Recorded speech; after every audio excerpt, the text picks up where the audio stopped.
Hello to another viewer.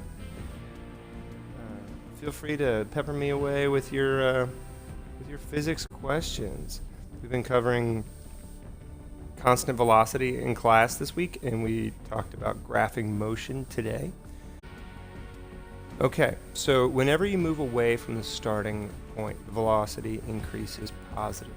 Okay, so I can tell what you're trying to say, but what would be a little more accurate to say is that whenever you are moving away from the starting point, or in this case the origin, whenever you move away from the origin, your velocity is positive. Okay? Now, again, I could tell that's what you meant from the way you've formulated your question. Let me repeat. So whenever you move away from the starting point, the velocity increases positively. Okay, so the velocity can be constant more or less anytime. Okay, so the velocity isn't necessarily increasing or decreasing at any time. But, like I said, I can tell what you're saying. So whenever you move away from the origin,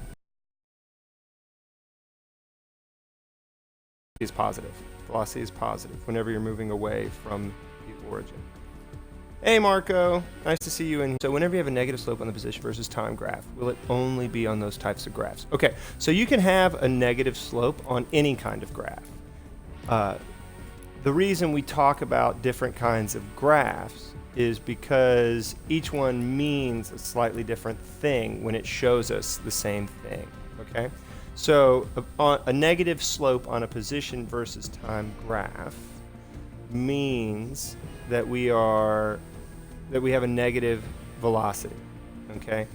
On a position versus time graph, that can mean we're either headed back towards the origin, or we are actually heading away from the origin just in the negative direction, okay? So